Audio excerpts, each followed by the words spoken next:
Namaste. So, what we will do is, last time we talked about, we are discussing the what is called as the, you know, the third chapter, which is talking about basically the Siddhi Pada, where you are supposed to, or as a part of a natural process of progressing, you will get various type of special um, powers, as it were. Powers is a very wrong word, but I think that the nearest word we can use, special powers. I would say special abilities, but generally they got us powers, special powers you get. That's where we're talking about. At the same time, there was a caution that the even when we go into samadhi, where you're able to create the mind, the concentration, the object coalesce as a samyama, you may get into samadhi, but even then it is not a seedless samadhi. Therefore, you have to go further. Is the where we stop, if I remember correctly. So we will talk about the next few things. So Mary said she does not have the book, right? So she's not going to. Oh, your throat is all right now. I forgot to ask you. Yeah, yeah, Good, good. Yeah, you've been talking. Yeah, therefore throat must be good. yeah. I couldn't talk. Yeah. Yeah. Okay. So what happened? They tried to probe further the detail, uh, the Samadhi Anubhava. What happens? They're trying to probe further in the next few verses, and due to which you will get a lot of powers as you progress deeper and deeper. So what does it say? That was 3.9 is where we have to say. Um, so do you want to read, Mirel, or shall I read?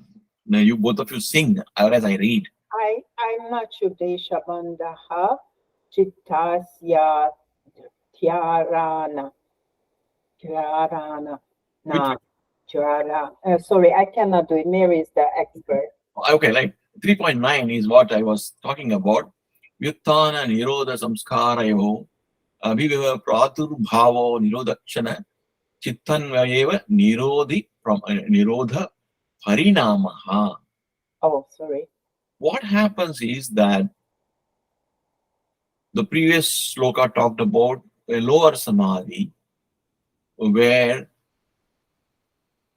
I mean I wouldn't say there are different states of samadhi. I would say the very nature of samadhi itself changes over a period of time, and every milestone kind of progression is being explained this way.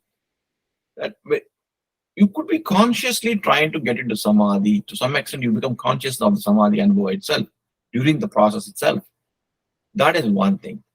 But what happens is when yuttana nirodha samskarayo abhibhava praturbhavau nirodakshana chittanvayo nirodha parinama. The parinama is a transformation. What happens is that slowly the very notion, the very thought waves which connect you, as it were, your consciousness, your mind, with the object of your meditation, that dies down. That activity kind comes down. Then what happens? Tasya prashantavahita samskara. Prashanta means very peaceful and calm. It's not hyperactivity of the mind, thought waves, which is directed towards the object. This is where I would say the process changed from observation to self-awareness process. Like for example, we are all aware that we have legs, arms, eyes, but we never think about it. We don't observe and say, oh yeah, I got a leg here, or my left hand is this way. We don't treat them as object, but we are aware that it all exists for us, and that's why involuntarily you put our actions or your limbs into action. That's the example I would like to give to provide a distinction between how the progression happens. Initially, thought waves, full of thought waves, through concentration, you have eliminated any other thought. That much progress we already done. The external world is forgotten. unnecessary thoughts are there. Whatever is the object of meditation you have taken, your mind is focused only on that. Therefore, your thought waves are connecting your mind with that object in big waves. But you are now seeing, I mean, it's not exactly, but I'm trying to explain it so that we understand. In other words, it looks as though there are two things that are happening. One is the mind, thought waves connecting very much locked onto the object. And second, this whole process also is being observed. Though we are not talking of anything else at all, but still this is process being observed.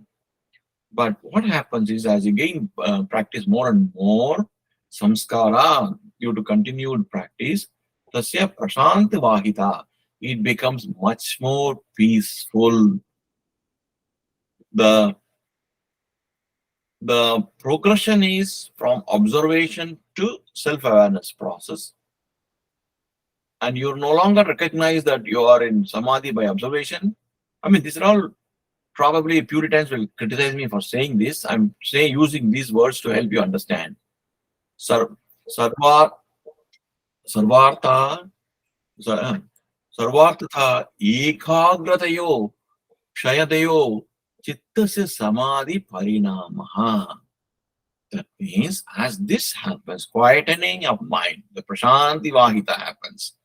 As you no longer use observation as a technique to get a recognition, what happens? Ekagrataya happens. Ekagra means there is only full single pointedness in the mind, nothing else, not even observation process. So then sarvarthatha ekagrayo kshayadayo means kshaya means it starts reducing. And then chittasya samadhi parinamaha. Then is called the true state of samadhi. This is what happens. Any if you want to correlate any experience and comment, you can comment. Can I ask something? So, so the 3-9 is very similar to chapter 131, right? Which is talking about the agitation of the mind and negative thinking. Would that be similar to 3-9? It is similar, but excepting that in chapter 1, it was more about all kind of agitations in the mind. This being chitta vritti nirodha, therefore all kind of agitation. Those agitations in the chitta happens because of external objects as well, internal thought process, internal hankering, internal anger, internal disappointment, etc. Here, this disturbance is not like that, but the disturbance is observing that your mind is constantly getting connected to the object. No? That observation is also treated as a disturbance. You have to merge, your mind has to merge into the object, or the object has to submerge into your mind.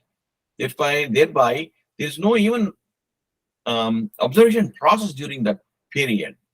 That it is that kind of a disturbance which is talked about, though disturbance is used as the same similar word.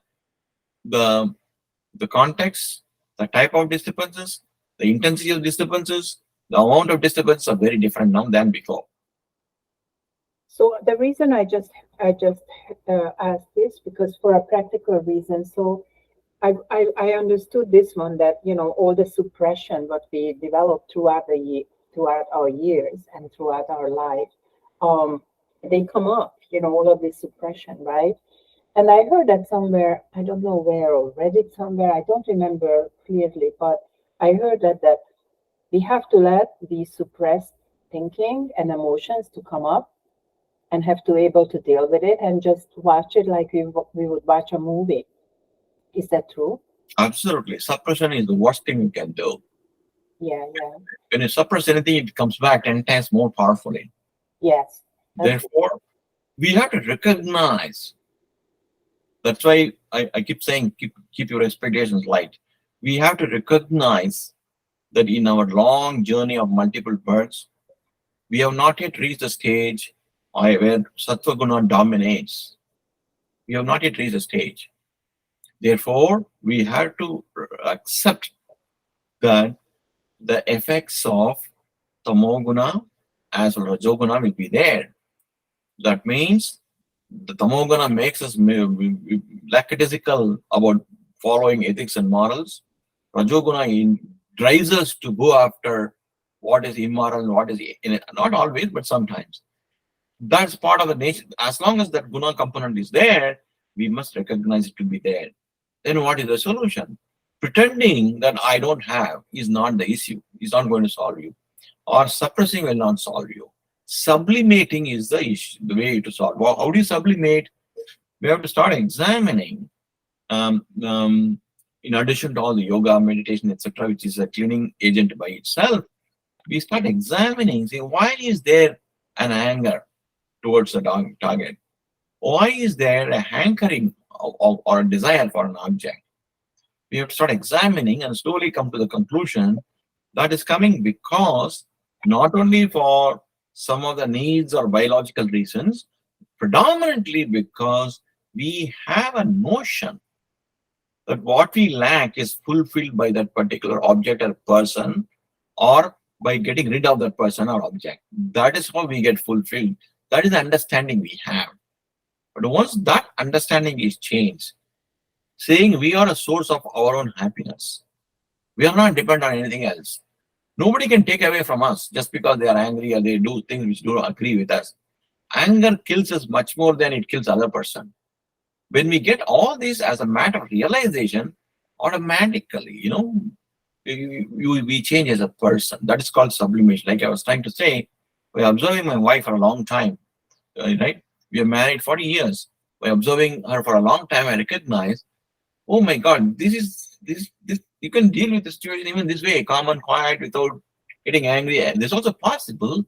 I thought this is the only way it is to get angry and scream. So we learn. Therefore, that is called sublimation. A reason, logic, and conviction-driven change is sublimation. Whereas, because you don't want to have something and pretending and shutting them off in a corner of the mind, that is suppression, which is terribly bad. The reason why I asked Mr. Rao, because I had a conflict with this. So, the sutra teaching us that if we meet with people who are not very pleasant, we should very nicely stay away from them. So in some ways, that is suppression, right? Which is suppression? Staying away is suppression, or what you're talking about? So, if the Yoga Sutra says in Yamas, in Niyamayas, that, like if we are, if people who are unfriendly, we should be very nicely, in a very nice way, slowly stay away from them, right? That's the bottom line. So if we do that, then basically we never face,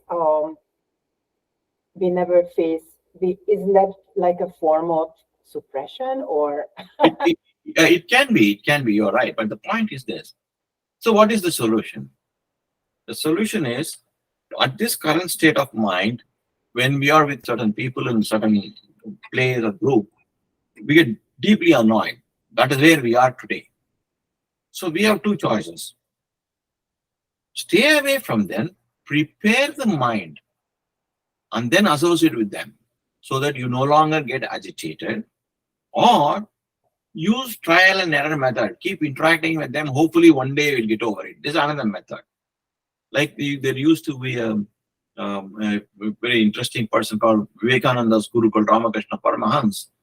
He used to give an example. I don't know about how you prepare when you cut a meat, so I cannot tell you, but let me give you other vegetarian example. You heard of fruit called jackfruit in India, in tropical countries you get. It's one of the sweetest fruit you can get. I mean, anywhere in the world. It's very, very, very sweet. But it is in a very, very hard shell. The shell is very hard. It's got poking kind of parts, and it's very sticky also. So it's protection mechanism the plant has got to defend itself. So when you touch it, it sticks completely to the hand. It becomes very, very hard after that. Sticky hand means. So what they do in India is they apply oil on the hand first. And they start cutting this fruit. So that does not stick anymore because of the oil, and then they wash the oil off. So Ramakrishna Paramahans used to give that as an example. Just as you prepare your hand by applying oil before you cut the jackfruit, The same way you prepare your mind first and then get into all kinds of people. Then you will no longer be, impacted or affected by those people. That is why when you say stay away, that is the purpose of staying away. Stay away and prepare your mind. And after that, when you are reasonably confident, you know it yourself. You can continue to interact with anybody and others. Yeah, that is true. The question is, are you there or not? Until we get there, what do we do is the question. Yeah, thank you so much, Mr. Yeah. Rao. I really appreciate it. I just asked because I always feel that when we just think this way, which you said, and it's the right way of thinking, and it's a wonderful thought process.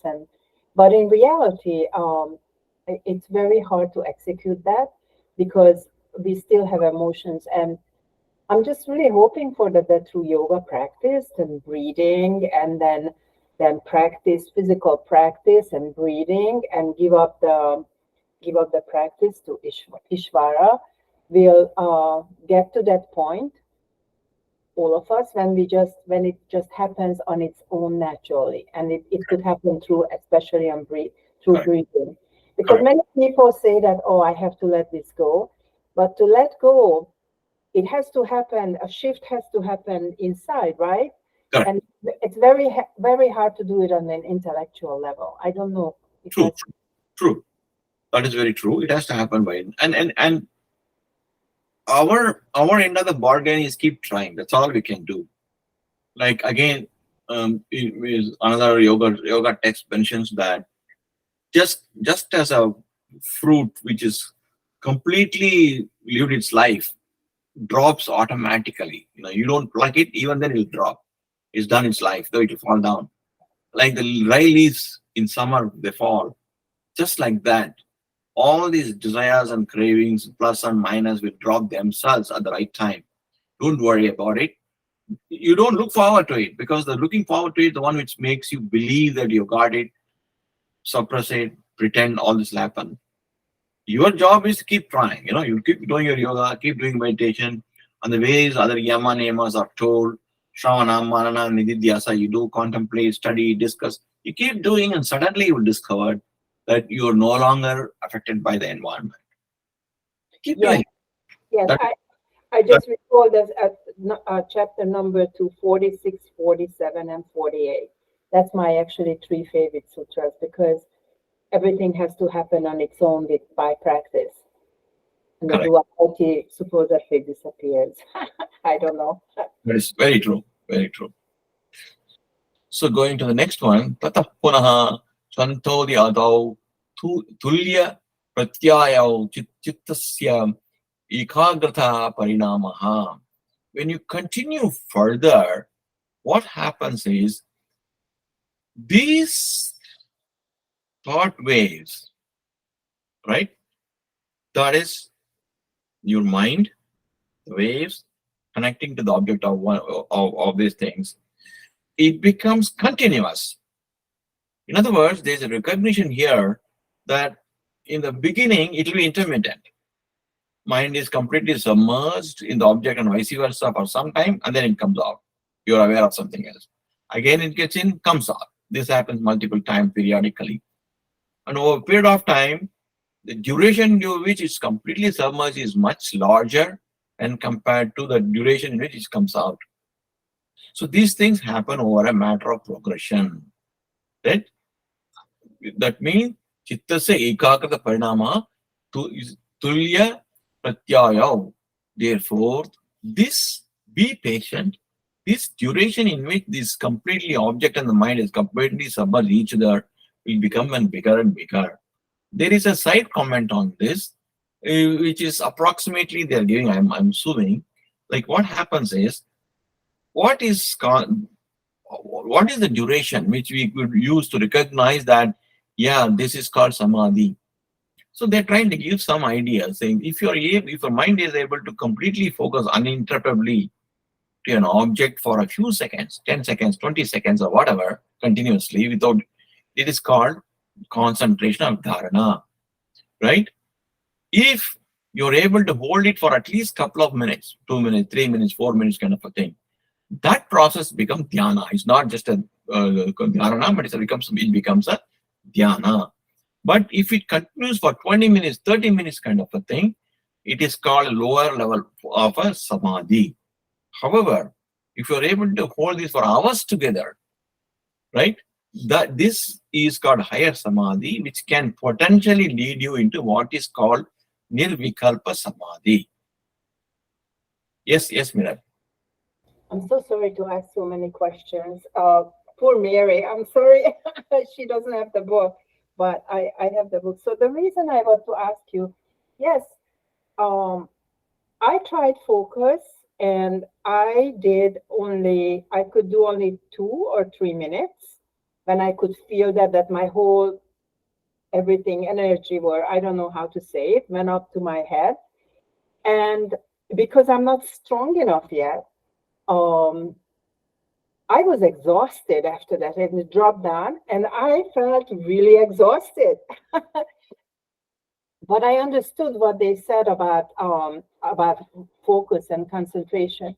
So how can we make the mind, what can we do, or how can we make the mind stronger? Do you think that through asanas practice, which is like very difficult and we are not prepared for it, we can do these things, which takes a lot of willpower? How can we make the mind stronger to able to get that kind of a long-term concentration? Because this 3 minutes, it took all my energy away. So I recognize that I have to get so much stronger and physically really stronger. And Okay. Yeah. So I can answer this only from my experience. And like I said, I'm not a very big yogi, or I don't run a big ashram or whatever. Therefore, I don't have multiple people's experience to share. So please take it with a pinch of salt.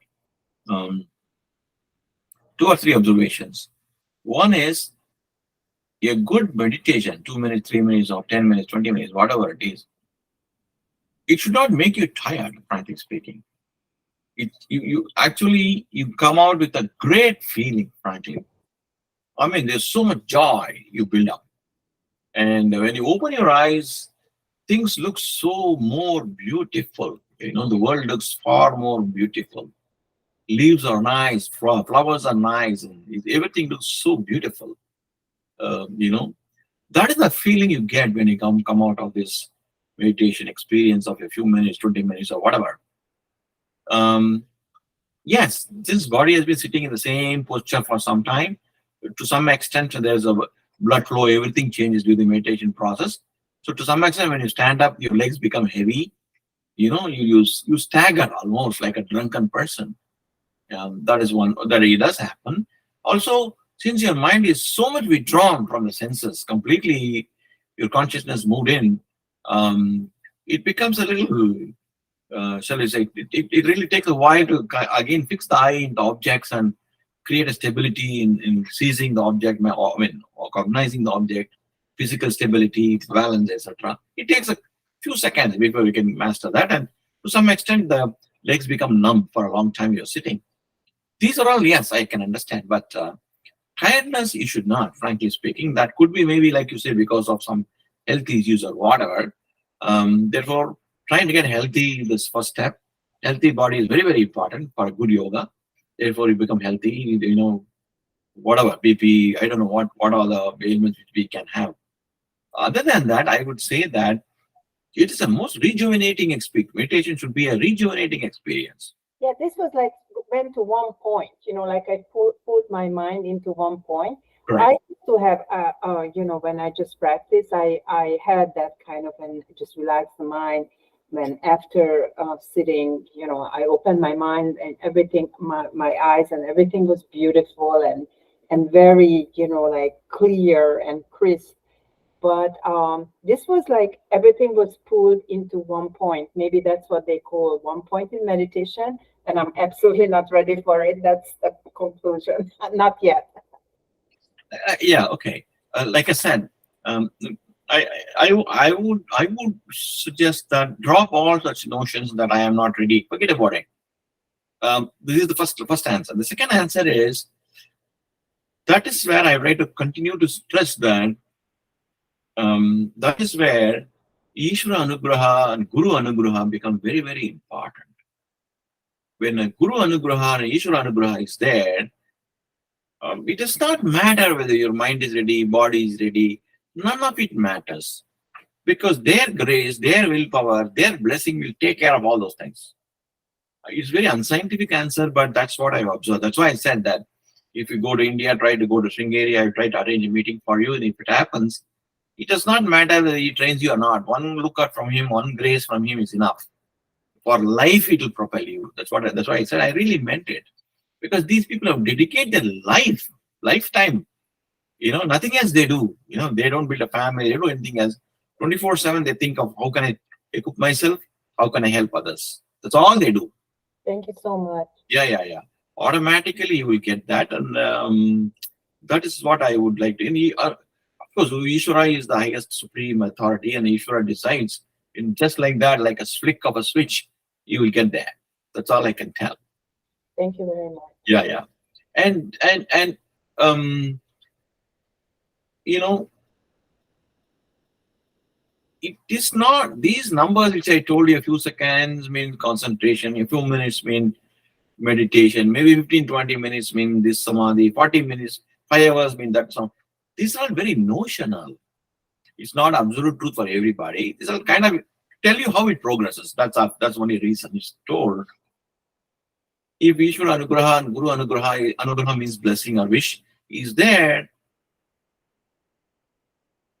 I mean, what can I say? There have been situations where 20 minutes, 30 minutes, 40 minutes, I've sat and nothing happened. There have been situations in the second minute, automatically, like body becomes erect automatically. I don't make any effort. Body becomes erect, backbone becomes erect, mind travels it completely inward, and within second minute or third minutes, I forget myself. There's only a huge, as if I am immersed in a very, very large lake of still lake, no waves, but absolutely crystal clear water, extremely cool, not cold, but extremely cool. It spreads all over. You automatically get the feeling. Automatically, your mind expands, and intuitively you recognize, you become aware that you are as big as the universe. So everything is you. You get that feeling, right? So these things happen in a flick of a switch. Automatically, it happens sometimes, right? Sometimes I'm seeing that for whatever reason, the life is taking me through certain situations where I don't even have time to sit and meditate. That also has happened. But at the same time, I've noticed that you don't have to sit and meditate, right? As you talk to people, as I'm talking to you, as I'm walking, I'm doing something else, talking to my client, at that time, it's at the back of your mind, as they call it, this sense comes up. That means you are active in doing something, but at the same time, internally, you're at that pace. Right? It is called Shambhavi Mudra, they say. Hatha Yoga Pradipika explains the Shambhavi Mudra, where I hyperactive external, but internally you're totally disconnected.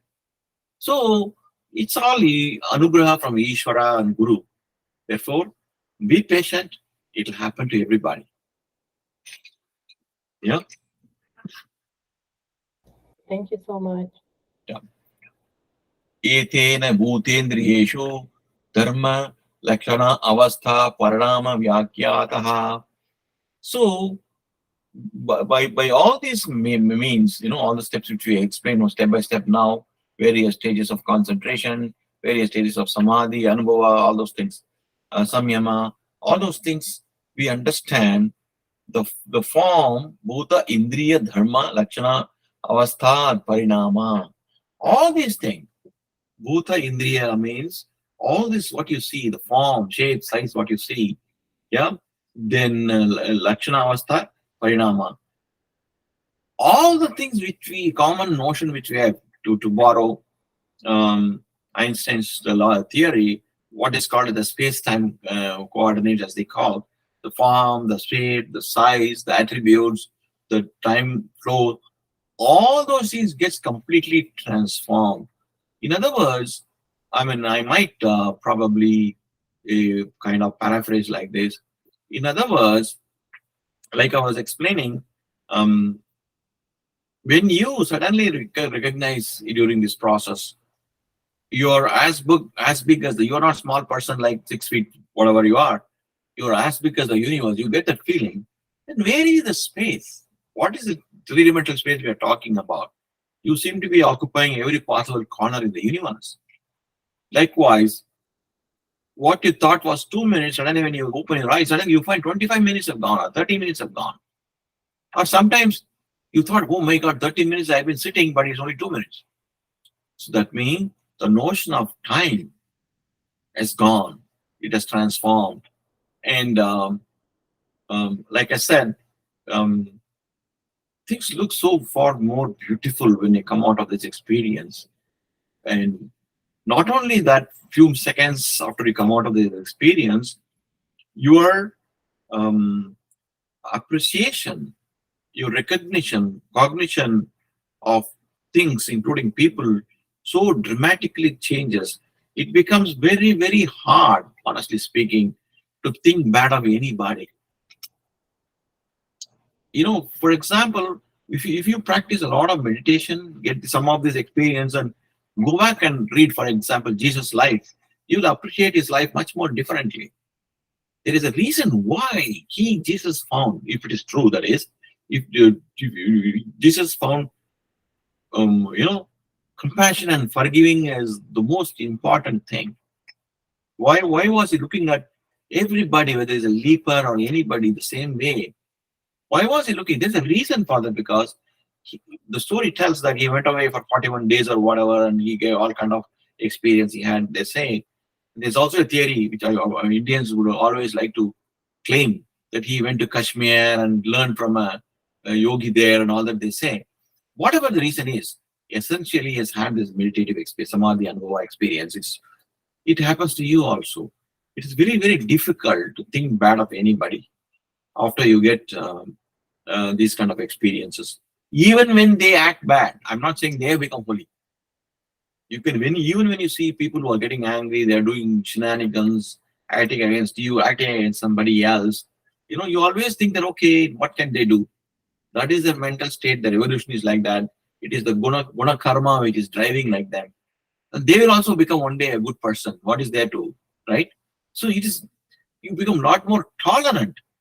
The tolerance you develop out of recognition, not as a strategy. Some people adopt tolerance as a strategy.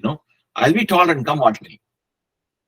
Not because you have to understand what from their point of view and ignore it, but because they want to be tolerant, come what may. Willy-nilly, I will be tolerant. It's a strategy.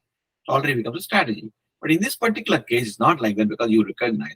And in fact, it becomes deeper, that you start seeing Ishvara in everybody, in everything.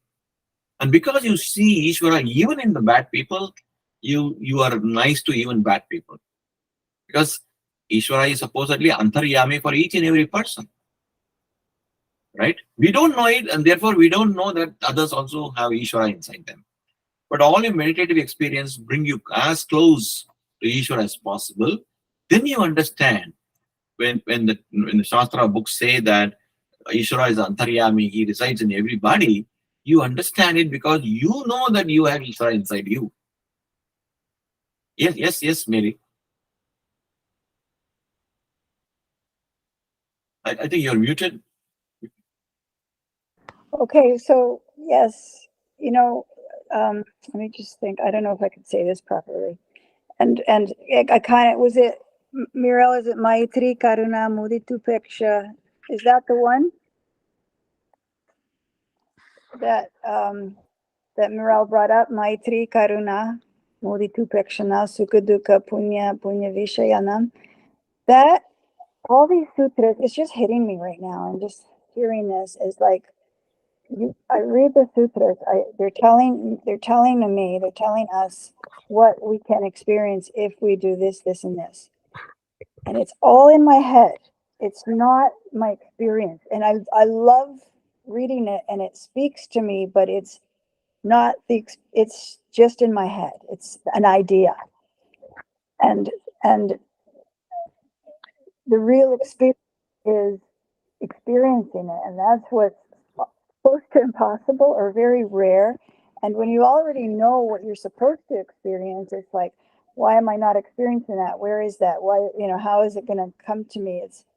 But and because I've had some experience where something has have come to me, then I know that it's possible, but it's just so difficult to have the guidance, to have the each teaching or the teaching in each sort of statement, and then not to just be able to do it. Correct. So stand it in your mind. Correct. Very, very correct. That's why they say that Shravana, Manana, and Nidhyasana is the 3 steps. For a long time, you don't even hear about it. Accidentally, you read somewhere, you saw somewhere, and then you get into this conversation. Then you start hearing about it. Then Manana, that's where it starts residing you as an idea. Well, I think this is intuitively you start feeling as a gut feel, this is right, Though you don't experience it, you feel it's right. Then it possesses you as an idea. Then you get into contemplation, practice, and all kind of things, and suddenly you experience the idea. Once you experience an idea, that is why you no longer need any preparation to talk about it. Nobody needs a textbook to share your experience because you are the textbook. Your memory is the textbook. Your experience, which is etched in your memory, that's what you're going to talk about it. Therefore, you don't have to prepare for any speech. And when somebody asks you something, automatically you answer. Now, in this Siddhi Pada, they're going to say it's a special power. Because when those statements are made from the context that you have not had this experiential knowledge. The moment you have this experiential knowledge, you know it is not a power. It is just being yourself. It is not a special thing God has given because of this yoga that you can suddenly remember everything and talk. No. It is yet so clearly in memory, you can read it. When you're telling it, you're actually reading from your memory. Experience is etched in memory. So clear it is. So bringing clarity, what this yoga, meditation, and Samadhi Anubhava, etc. gives is, it makes your senses sharp, clear, including memory. It removes the distraction which generally clouds all those things. In other words, that's why there's an extreme viewpoint that all the knowledge which is necessary is already written in your brain when you're born. And then when you are born, you don't have to acquire anything new. It's already there. It's a question of unraveling this knowledge. The context in a classroom conversation, it only opens up. This screen is open, that screen is open. In fact, for many times I used to argue that you cannot learn anything which you don't know already. It is simply not possible to learn anything which you don't know already. That is how knowledge transition acquisition happens. So that's what like you said, what remains as an idea becomes an experiential knowledge when you start experiencing it. Then it becomes crystal clear. That's my sense, and it just like occurs to me that there's a difference between information and knowledge. Correct. Now it's information, and it's only knowledge that I experience it. Correct. Thank you. Okay, it's 6:58. Meral, you have a class now? Yes. Okay, then we'll stop. We will continue on 14 onwards next session. And Meral, I think I told Meral, Mary, the person you are seeing behind me in the background, she is called the hugging mother because she believes that hugging another person gives tremendous emotional strength to other person. And she is a very big guru in India. And she runs big colleges, institutions, etc. She's donated a lot of money to build toilet for the poor people. She has come to many, many countries on invitation. And what makes her unique is she was born in a very poor fisherman's family. In Indian social stratification, fishermen occupies the lowest possible rung. Yeah. So therefore, born there, she became a towering guru, guiding so many people. Sometime What's back, yeah, go ahead. Yeah, go ahead. What's her name? Amrita? Amritanandamayi. Amrita Anandamayi. Mayi means mother. Amrita means nectar. Ananda means bliss. Okay, that's nice. She's always in a bliss of nectar, and she gives it to everybody else. So she is called Amritanandamayi. Yeah. So with that, we will close for today. I will stop the recording. Thank you. Thank you very much.